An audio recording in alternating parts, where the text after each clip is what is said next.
I was like, okay, now what? This is my house. There's four walls. So I sort of had to start all over again. What do I like to do? How can I be with people? It was kind of a big learning curve. Debbie Weiss is an author who knows what it means to rebuild when life takes an unexpected turn. After losing her husband of 32 years, she found herself starting over. But instead of staying stuck in grief, she stepped into an entirely new chapter, one filled with personal discovery and finally the courage to share her story. Her memoir, available as is, has touched so many women who are trying to figure out who they are when life doesn't go according to plan. So if you're ready to be inspired by what's possible in midlife, you're in for a real gift. And hey, if you want to hear more inspiring stories like Debbie's, don't forget to hit that subscribe button.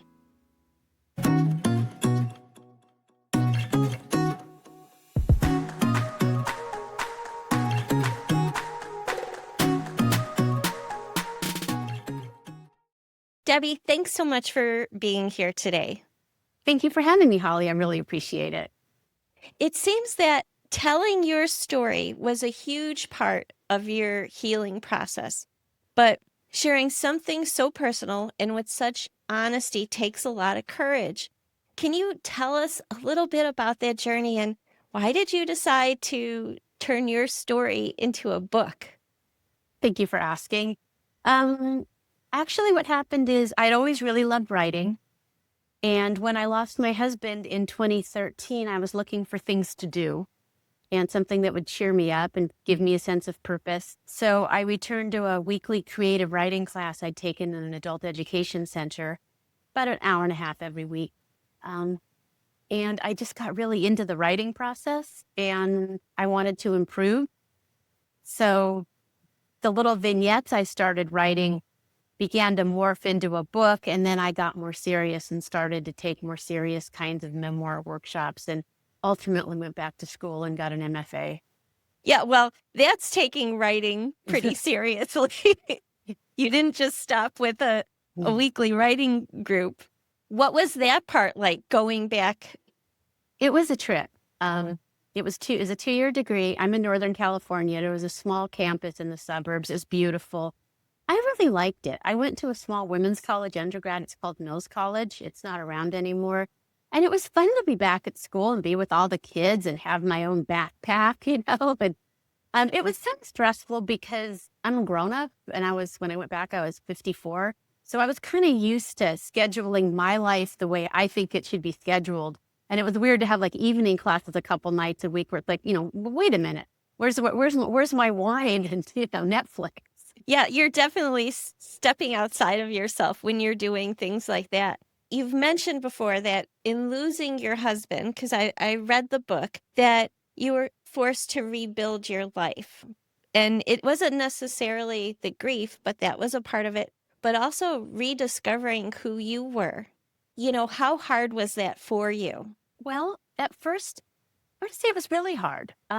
My husband and I were pretty isolated and we were insular. He was an engineer and he was very unsocial. I'm an introvert. At that point, I'm a former lawyer. When he passed, I quit practicing many years before, about 8 or 9 years ago. And so I didn't really have like social connections, social circles. My family's super small. So it was like, okay, now what? This is my house. There's four walls. So I sort of had to start all over again. What do I like to do? How can I be with people? So it was a kind of a big learning curve. It's definitely harder as we get a little bit older, and especially because you were married a long time and we find ourselves in these roles and life sometimes throws us a curveball. What advice would you give, having been through some of these things yourself, to women who find themselves just sort of lost after a big transition in their life? Well, for me, and I've written about this in some different places, I was grieving really very seriously. I'd been with my late husband for 32 years. He was my high school sweetheart. So for me, what was helpful, a bunch of things. One was just starting small. start with, I'm going to have a daily walking habit. I will go and I will walk I lived in a nice suburban town, on our little walking path, and I will walk 2 miles or how many, and I will see the same people and smile. And, I liked yoga. And I said, okay, I will go to the yoga studio and, sort of more basic things. And then from there, think, well, okay, I'm retired. What do I like to do? And for me, it was writing. I love to write. And I got from walking into hiking. So, and then I found groups of people to do things with. Because I think one thing that's harder as we're older is other people are super busy and there's, the quote unquote sandwich generation. And it's hard because people, you make friends and they cancel or they're not around. And it's like, well, that was sort of my social interaction for the week. So I found it helpful to do sort of group things where they're going to happen. People aren't going to cancel. They're going to be there. You will have a writer's group. You will show up with something once a week to do this, or a writing class that meets, or a hiking group on weekends. So for me, it was sort of figuring out what I liked and then figuring out how to do it in groups with other people. It's hard, though, to get out of the house. And I'm sure you had that experience yourself where, you do have to force yourself. And it's not always easy, even though you know what's best for you. It isn't going to be staying home, but it is going to be getting in front of people. How did you talk yourself into that? Oh my goodness. A good question. I think I just started to look at the alternative, which was that I was pretty sad and I was pretty isolated. And I didn't want to live that way for the rest of my life. I mean, and then there, it's interesting because for me, there's an element of shame in loneliness. Like, what are your weekend plans? Oh, I don't have any. Which sounds like, oh yeah, nobody wants to be with me. Nobody's, I've got nothing's on the phone. I think for me, it was kind of looking at the alternatives and just saying, you will take a risk. If you hate it, you can turn around and go home, But I mean, I was grieving at the start. So my brain wasn't firing on all cylinders. So it was really kind of organizational, like, okay. And I just did step to be with people or try things. Like I had an old sports car and there's a car club. So it was like, okay, I'm setting the alarm for 7. I'm leaving the house at 7:30. I'm going to the car club breakfast, or I am going to the yoga class. I'm setting the alarm to be up at, I'm sleeping during the day because I'm insomniac back then. I'm up at 4:30. I'm at the yoga class. I am pleasant. It was just kind of willpower. And just sort of treating things a little bit, not like a job, but kind of like a commitment. This is a commitment. Yeah, that makes sense. In reading, your book, you tried so many different things, and it's just that in midlife, particularly, there are a lot of changes in our lives, and we do tend to get stuck, and there's a little bit of fear attached with trying something new, especially when you're going through things personally. And I appreciated that part of your story. And I think other women will too. Have you found that now in sharing your story that other women open up to you and share a little bit of their own? Yeah, I think a little bit. I mean, it's really weird having written the book because people know me. If you read this, you know me. And I forget that, you know, it's out there. I think I kind of deluded myself that people would, that I wasn't putting out this incredibly personal stuff. And on the other hand, though, when you write a book, you pick a slice in time and you sort of, for a memoir, you're a character. So it is simplified. It's me at a certain stage that was far more desperate than my stage of life now. And it was a certain time, which is someone who is 3 years out from a really bad loss, roughly when this ended. So it's not exactly me, but it is. But I do feel that people share with me and talk to me and they relate to it, particularly the dating. Dating nightmares from so many people, women, all different ages, not just midlife and older, that how terrible the whole dating thing is. So yeah, people do share with me, and especially dating stuff. And also just widows in general, just what that feels like. And I think that's good because it's not something we tend to talk about. Right. Especially when you are feeling so lonely at the time, to have someone else at least acknowledge your loneliness and give you a little bit of understanding into your situation. Yeah, I agree with that. it's good to find someone who's been there before. I have a new friend I met on Instagram who's also a writer, and she wants to do like a writing class for widows, and we're excited to do this. But she contacted me because she'd also lost her husband to an illness, cancer. So I understood what she was going through. Not completely. She has children. We're all different, but I think it's helpful to talk to other people who've been through it, and specifically widowhood, because it's a different kind of loss in that it affects, from when you wake up to your going to bed at night, your house doesn't feel the same. You're eating your meals alone. The person you're with all the time is gone. The person, normally, if something bad happens in your life, the person, you talk to your partner, right? But they're gone, or you have a dinner together. You don't think, well, every meal I'm eating is alone now. And it's a particular kind of loss. So I think it's helpful to be able to talk to other widows. And there are a lot of widows. Like where I live here, I found a lot of widowed women, and it's not rare, but it's not talked about either.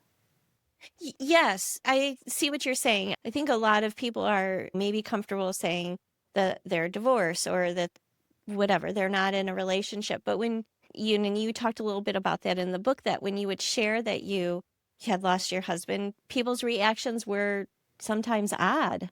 Very odd. So very bad. Yeah, I don't think we train people to talk to people who are grieving, and it's awkward. I mean, I think it's awkward to see someone, I guess, who confesses something that seems like it's personal and painful, even though it's kind of a basic fact of life.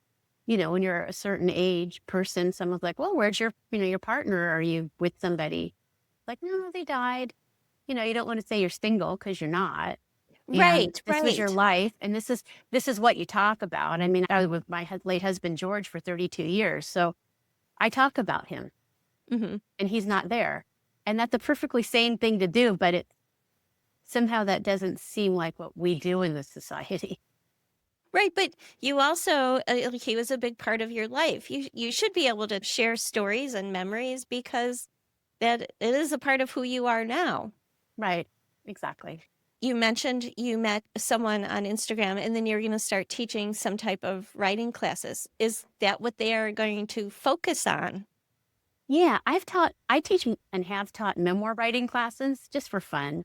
Um, do some different, like, volunteer groups, and also at a yoga studio, which is really fun. But yeah, this would be over Zoom, and it would be specifically for widows to write a bit about to write about, the grieving process as a widow and healing, and sort Ho- of a forum for that. Right. And if you had had something like that in the beginning, do you think you would have found that helpful? I would have found it helpful because I felt very alone in my grief. And I didn't really want to go to grief groups. And I've heard other widows, in fact, my new widow friend said this too, because you've got people with different kinds of losses. And while, of course, they're all terrible, and it's not a matter of what loss is worse, widowhood is just a different kind of loss in the way that it affects your everyday, and also the way that it's for us younger widows, in the way that it's very out of sync with how we think the world should work. You know, Right. And it wasn't in your plans for your future. exactly. Yeah, it would have been helpful. Yeah. I think that would have been helpful. And I like doing things in person. I think a Zoom format is good too, because when you're grieving, I remember some would be like, "Oh, well, okay, I'm going to a party in San Francisco, and you could like meet me there. I think I'll be there around 9." And it's like, I can barely make it to the flippin' grocery store. I'm not going to some complicated event where most people are partnered with the dead of night. Right? You're It's not, trying it's to get nice, out the front easy. door. Yeah, easy. Something easy. And, being in your own home, being able to do it, like you said, over Zoom or something, where there's a little bit of comfort there and not so stressful, I'm sure. Exactly. Yeah, exactly. And if you're crying, you can turn your camera off, right? Yeah. Yeah, right. I don't know what to say. Like some of the dating stories that you talked about within the book, had you expected any of that? And were you hoping for something entirely different? Because it just seems like it was a hard road. It was awful. Yeah, it was not what I expected. I was singularly disappointed. And I joke, I mean, yeah, why did you write this book? Well, I'll say I wrote it to help other widows. But really, in part, and what really got me going on this was to warn other midlife women, both single and divorced, about the terrible quality of most single midlife men out there. I mean, it was basically a warning. I was shocked. I mean, it's in my chapters. The first guy I meet still isn't over his exes and seems to think I'm a de facto therapist. It's disgusting. And, you get people who are griping and griping about their exes, which is, pretty tasteless to say to a widowed person who'd give anything to have their ex back, and tasteless to say to anybody who really doesn't want to hear how your ex is a flaming witch. And, my job isn't really to, what's the word, commiserate and rag on some poor woman I don't even know. It's obnoxious. I wish there were probably a better way for people to meet each other. It seems at one point, though, you became pretty intentional about stepping away from dating and focusing more on finding yourself. I did. That was when I was really, yeah, I'd had enough for dating. I'm pretty focused. I think I already mentioned I'm a former attorney. So I sort of was looking at dating and thinking, okay, this is kind of a numbers game. I had professional photos. I went on a few sites. I had a pretty tailored profile, and I figured meet enough people, I will figure out what I want. And hopefully I will meet some people who are good people, and I will say, this is good. This is good. And instead it was sort of like, well, this is sort of terrible. And it was like having a job you hate for about 2 or 3 hours a day. And it was draining. It started to be draining. And I was losing my sense of humor about it, which is kind of the only saving grace. And the writing. So I got much more into writing very seriously, and just doing more things on my own, like traveling with groups. I was hiking 30 miles a week. I don't know, some crazy amount. So I just started to do more things on my own. And I sort of shifted my focus to so I was like mid-50s. How do you have a good life on your own? How was I going to have a good life on my own as a midlife woman, assuming, I don't find somebody? What did you learn about the kind of life that you wanted to lead after dating for a little bit of time? It's weird. It's really weird. Holly, it's funny. At first, what I learned was that I needed to be more independent. I needed to say, okay, I'm going to take a big vacation a year because I'm really a homebody. Or if I want to go to this concert, well, I have to find some girlfriends and go. I have to find women friends. I had to be less timid about sort of venturing out and saying, okay, I have a terrible sense of direction, and God knows what the parking is like on this hike. I'm just going to go. I'm the sort of person who worries about that. Having map apps as we got older was a big game changer for me. It's for me also. I have a very poor sense of direction. So at one point I sort of tried to think about just do more things on my own, sit around less. But now I have been partnered for some years again. I'm back to my old ways. I really prefer to be home with a book. I don't go out evenings. I'm back to my old boring self. I guess maybe just who you are. That's your authentic self. You like to be home. Yeah, my idea of excitement, is nesting, buying stuff for the house. People go, in my yoga classes, like, oh, I went to Bali, and someone's like, yeah, to India and did this. And I'm like, yeah, I put in hardwood floors and I got the patterns to match. But I think I'm kind of the same way. I do like being home, and I could fill my time with a lot of home projects. There was one thing that you had said, and I was really interested in it. It was something like, we wait for a crisis before we finally give ourselves permission to live differently. That's what it was. What's one thing that you wish you would have given yourself permission to do earlier? Cultivate friends. Definitely cultivating more friends. When my husband George passed, I was very much alone. And I really hadn't put much effort into making friends or doing lots of activities on my own. We were together. He was a workaholic. And so I sort of organized my life around him. And what I didn't realize was even during the time I was married, I was actually pretty lonely and isolated. And I wish that I'd sort of valued those connections, both strong and weak connections, which are so important to people when I was married. I think I would have had a better, more rounded life and gotten through my husband's loss. I wouldn't say with less pain, but I don't think it would have seemed quite as devastating. Although, I mean, losing someone after a long marriage is always going to be devastating. You did talk a little bit about that in the book of wishing you had had someone to call during those times. Yeah. But it is so hard, especially as we get older, to make new friends and even maintain other, older relationships because we move around so much now. A lot of my friends from the last, 20 something years have moved to different states or they're in different stages of their lives. And it's hard to make friends as we age. No, I agree. Because at one point when I moved about 4 years ago, but before that in the community, I lived suburban place in Northern California. I had sort of a group of women friends through a yoga studio. I wrote about that in the book. There was one chapter about that. I think it may have been called remedial yoga. I wrote this a while ago, and I had this group, and it was neat because it was some married women, some unmarried, a few different ages. But a lot of us were saying, mostly divorced. There was one other widow in the group, and we were friends, and we would get together Saturday nights and have parties and or go out to a dinner. Or if someone was having a bad time, we would be there. And around the time I was moving, a couple of years before, everybody else was moving away. That group isn't there anymore. Several people I know, I think this is common, move to different states to be near grandkids. When their children have babies, they go.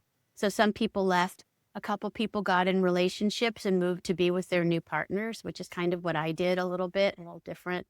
So as things changed, the people move on. And even if you want to have friends like college or something, it doesn't work because everyone's so busy. Like I look at people and I'll think, oh, well, kind of person's a little flaky. They're always canceling or what's, and then I get the truth and it's like, oh, they're taking care of sick grandkids or parents or, there's just people have a lot going on in their lives at this age. Yes, they do. And then to try and, you need to devote time to those types of relationships, to friendships, and even just finding the time to do different, like going to yoga and enough time so that you're meeting the same people and you're getting to know those people. Yeah, that's true. One of the relationships that you had in the book, and you talked a lot about it, was with your father. And I just thought that you guys had such a lovely relationship, and the way you talked about him was so kind. Yeah. Do you want to would you mind telling a little story about your dad? Sure.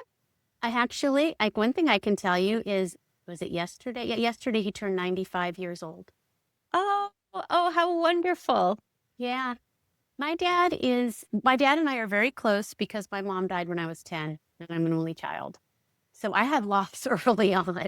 Yes. And fortunately, when we sort of had to figure out how to sort of make our relationship work, because he had a big career. He's actually a nuclear physicist. He was then, he's long retired. And he wasn't used to running a household. Men didn't back then. My mom died in 1973. And, he used to come home to a gin and tonic and a pre-made fancy dinner, And suddenly we're taking over the house. The house never looked that great after my mom died. I tell you that. Our priorities were not that. But yeah, we were close. And when I started dating, he would fill me in on his stories because he was dating in the mid-70s. And I have to tell you, it sounded a lot more fun. Not quite so complicated, I think. Yeah, not so complicated. Not so complicated. I can tell you one funny story if you want. When I was talking about dating, he said, things have changed very much. He said but he said, even back then, men weren't that great. And he had the reputation, it's sort of a joke, he said, women that like can't the joke that a couple women joke that my dad was the Bay Area adult man, the San Francisco Bay Area adult man, because there were so few. And he was, he was a grown up. Well, knowing your father and you being a grown up now, does that make sense to you? It That does. women It thought, makes sense. yeah. Having priorities. Yeah. And it's funny because our roles are, I'm seeing him getting older and I'm going to have to take on some different things. And my stepmom on the book has dementia now, which is sad. So I'm kind of looking at things and thinking that I have to be a little bit more of a grown up. Right. But there, and there's another layer to life. It's taking care of our aging parents, and that goes along with that. But he, the way you talked about him, I just had to ask because it seemed like you had such a good relationship, and for a man trying to raise a daughter, he did a really good job because you seem like a really special person, and sharing your story. I hope you do more writing. I know you said I asked you the first time we talked if you had another book in you, and you said you weren't quite sure, but come on, the way you put the stories and thoughts together. I felt like I was right there with you. Like, oh, come on, Debbie, we could do this. Oh, thank you. That's so nice. I love that. Thank you. Because I teach memoirs, so I think a lot about voice. And my voice, I wanted it to be like I'm talking to a girlfriend. I wanted to just sound down to earth, talking to someone. Isn't this hilarious? Because my MFA teacher actually didn't love the book. She thought it was like it should be more, I don't know what, I guess fancier or I don't know what, but I just remember thinking, but this is my voice. This is the best I can do with this. I mean, I'm telling I wanted it to feel like you're just chatting with somebody. Right, right. And this is your story. Life isn't always, pretty and doesn't come wrapped up in a bow and handed to you. This is what it's like, and I think that's what made it so special. Well, thank you. When you contacted me, say you love the book, I was like, oh my God, thank you. That was so wonderful. Because I'm going to say promoting the book has been very disheartening. And I don't need to go into all that. But for fellow authors who are listening to this, most of us who are unknown understand that you do this and you do the best you can and you think it's good. And I'm very grateful. I mean, my publisher, She Writes Press, they do really good book design. And, they make sure you get endorsement. And, this looks like a grown-up person's book. And it's good. It looks professional. It's great. But trying to get it out there and like, draw attention to yourself, because most of us authors aren't, we like to be home hunched over an iPad or reading. That part is disheartening. So I'm actually trying to get back into writing for the sake of writing, as opposed to writing and getting it to go somewhere. Right. And then having to, promote yourself and Right. yes. Right. Yes. Yeah, because it's like you already put yourself on these pages, isn't it? Isn't the world just supposed to find you now? And I did over 40 podcasts. I more than that. I mean, I've done a ton of podcasts. I got in some I did Huffington Post personals. I got, I guest blogged at a bunch of places. I did a bunch of different things. I got into Next Avenue, which is the PBS magazine for older people. AARP didn't want me. I don't know why. They're writing online. AARP, if you're out there, you have bad websites. You should take me as a writer. But I pushed and pushed, and it was just kind of frustrating. It was like there was sort of a door there that I couldn't get through. It's interesting because you would think that all of those sites would want to help women who find themselves in a similar position. And by sharing your story, I think it helps other women feel a little less alone in a very scary time. I hope so. I mean, I think so. Yeah. I know for dating, though, like I went to one gal who does a big dating site thing. She said that of her clients, about 5 to 10% are widows. The rest are divorced folks. So I don't know. But thank you. I would like to start writing more again.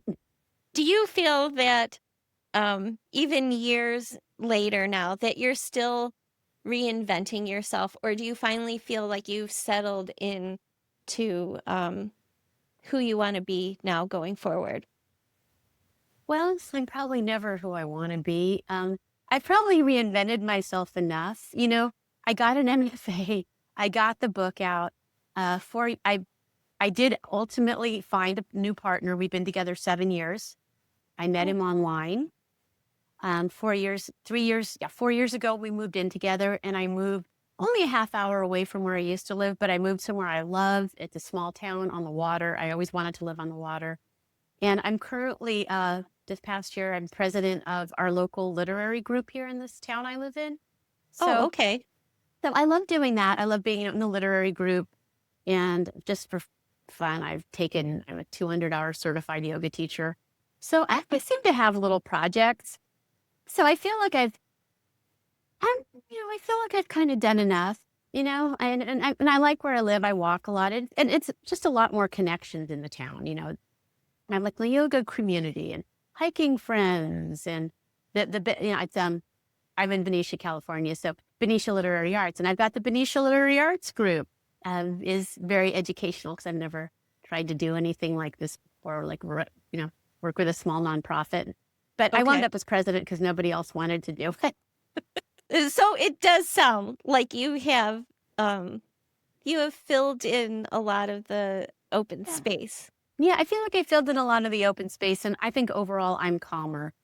I joke, but someone's like, "Well, do you want to certain things?" I'm like, I don't really strive anymore. This isn't the right verb, but it's like I have striven. You Yeah. know, I'm kind of chilling. If it's an afternoon that I'm reading a novel and sitting on my deck, that's fine. No, Since you're a published author, what do you like to read when you just for fun? thank you for asking. I'm kind of ambivalent. I mean, sometimes, okay, I have read, I think, all of Ellen Hildebrandt. Is that Oh, the right word? The Nantucket books. I actually like really light fiction. I don't know why. And I like magical realism. I'm a huge Alice Hoffman fan. I mean, that's same. Yes. just too lovely.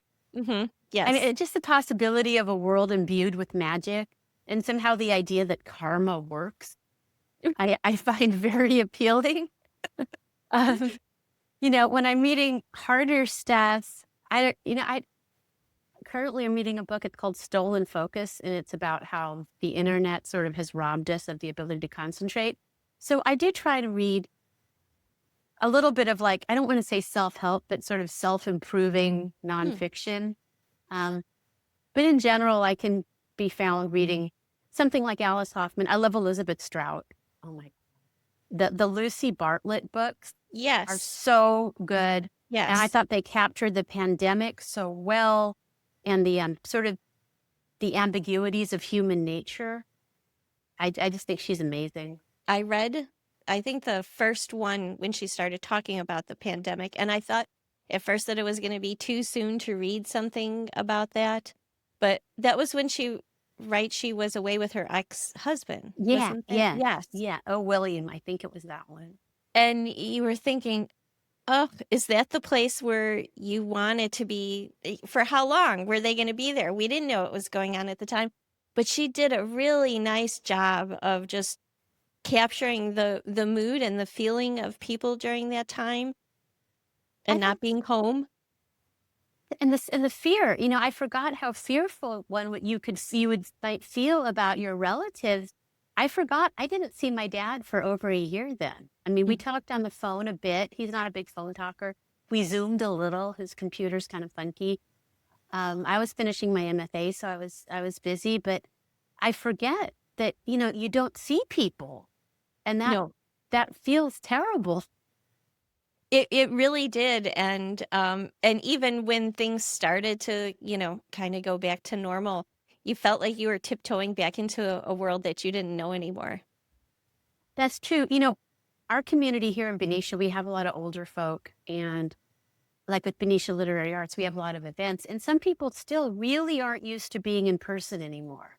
Hmm. Some people still they're really not used to get dressing up and going out again and not feeling, concerned or feeling comfortable doing that, or just kind of being in the habit of doing. You realize how much we missed out on during that time. And I feel like just how much was lost because of the isolation that everyone felt. So I'm really glad that that whole episode is behind us now. Yeah, for some reason, I know this is going to sound weird, but for me, it wasn't that. hard in some ways because I'd been widowed and I'd been alone. I was used to having days alone. And by the time it happened, I was far better off than I was when I was widowed. I mean, I was much saner. I was doing much better. My MFA classes went to be online. I had a partner and we spent time together. And I think we grew closer because we were doing we sort of had our, I did my daily yoga routine online. We went for walks together. We dealt with meals together. So for me, I know it's odd, but it was actually kind of a bittersweet time because that was the time that I think our relationship grew because I was nervous. We were living apart a lot then because I was in school and I didn't want to seem needy and I wanted to be on my own still. I don't put it that I'm waking up in the middle of the night at 4 a.m. And I'm just freaking out at 2 Yeah. a.m. and I'm going through the news and I'm seeing, that Amazon got another toilet paper delivery at, 3 in the morning. So I could order that, or say if Instacart got another slot to get groceries. And so we started to spend more time together. And that was actually kind of heartwarming. Mm. And I found a hiking group and I discovered I actually did have some friends who cared and were like, oh, okay, I understand you need to get out and hike. And I found a Right. few people, we were out hiking wearing our N95 masks, but You were out and at least you could, see another person there, a few feet away from you. yeah, we were distanced and we were mad. But yeah. Um, Before I wrap this up and let you go today, are you working on something? Is there something that you'd like to share, or where can we find you if we want to follow along with anything that you've got going on? Well, I don't post a lot, but you can contact me through my website. Thanks to you, I realized the contact link was broken, but it's fixed now. So Debbie Weiss, author, that's me. I have to tell you, there's another Debbie Weiss out there. She's also widowed. She's also a writer. She's a brunette and she's out in New Jersey. I am not that Debbie Weiss. She's Debbie R. Weiss. Okay. I'm blonde Debbie Weiss in California.